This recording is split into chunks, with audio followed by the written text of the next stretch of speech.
But it's always super exciting to be able to take your talents and really impact the world. You don't really understand fully the impact you can have until you start realizing that the gifts that you have are meant to be used for other people. It's meant to be used to impact other people and to help bring more impact to others. So, once you start realizing that with your gifts, man, I don't think you ever get tired of it. It's just something that you just continue to love doing. Yeah, there is like your own fuel, right? Like you're creating your own fuel when you can lean into that knowing, and obviously our own, but derived from God, right? That implanting that He does, and He continues to light the fire. But do you think, and I know this is going to drive into your own experience, but do you think that people have to go through struggle or some sort of like rock bottom or rock foundation, we like to call it here, experience for you to tap into that true knowing? Yes.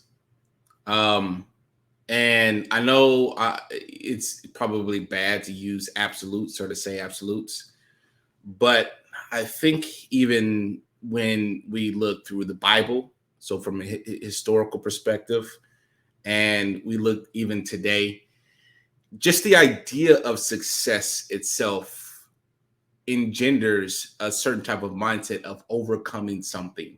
In order to be successful, you have to overcome something. It could be a personal struggle. It could have been, something physical you had to deal with, whatever. But there's some sort of internal struggle. If we really want to kind of like go biblical with it, Israel itself, the name means struggle with El or struggle with Elohim or God, right? So that means there's a struggle there that we have in order to continue to improve, in order to continue to do God's will, right? So I do believe that there requires some struggle within us in order to achieve our highest level of being.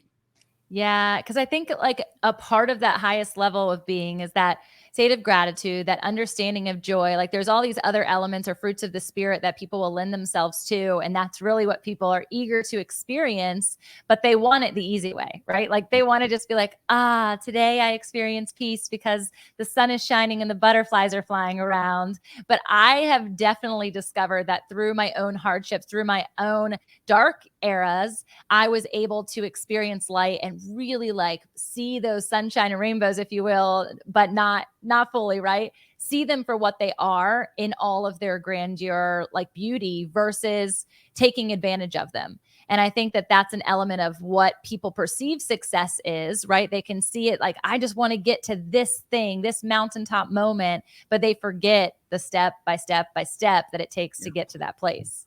There's actually a proverb or a parable that Christ uses to speak on that when he says, "Those who have been forgiven much loves much," Mm-hmm. and it kind of reminds me of this because oftentimes I believe that we're almost unable or even incapable, perhaps, maybe, right, of appreciating something to the fullness of it unless we know that it can have this and it can have that, right? If I don't get the rain, then I'm not going to be able to experience the joy of the day the same way, right? So Or true. vice versa. So I just think being able to appreciate what we have comes to a greater degree once we know the struggle or once we know what we've overcome. If I've had to overcome something and I had to fight for something, I am going to appreciate that more than if I never had to fight for it at all. Yes, it's so true. And you think about even like a sports team, right? Like a huge variable here. We're talking about the Bible. Now I'm going sports and I'm not even a sports buff, but I think about like wearing the jersey, right? And there people are so proud, but they're only really proud because of the victory and the loss associated. If they just always won, they would just be touting like a tribe that doesn't have any victor. And like the victors of the victory, that's really where the element of hoorah comes into play. That's where the Mhm. element of like, man, we were way down here and now we've come here. And so, like, from a biblical perspective, to parallel that, just to make it chewable for people, right? Because I know that I have listeners who might not know the parables, they might not know the proverbs, they might not know the stories, and yet we guide you to those places because the examples that are given to us every single day in our own flesh are already written, right? Nothing new under the sun. It's already been written and exampled for us. And so even this morning, Travis, I had a client or a partner, I like to call him, who was talking about the fact that she has not been accepted in her community, that she has millions and millions of followers. And she's always shocked when she goes to an event or she's at church and no one is like giving her kudos or like, recognizing that she just launched a book or noticing that she's like having all this growth or momentum. And I immediately was like, Jesus wasn't accepted in his own hometown.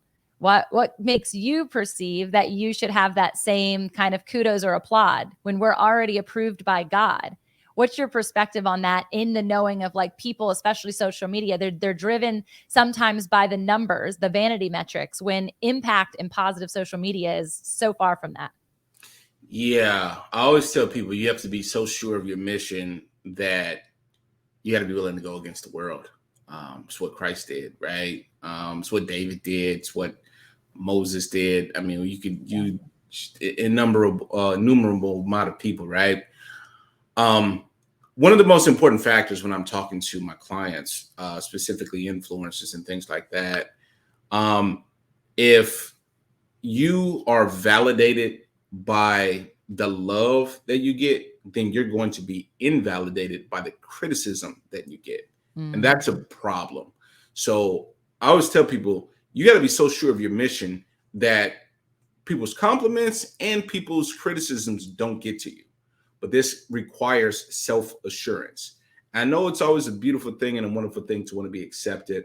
But the truth is, once you're accepted by God, once you know your mission, once you know what you're here for, that's all the acceptance that you need.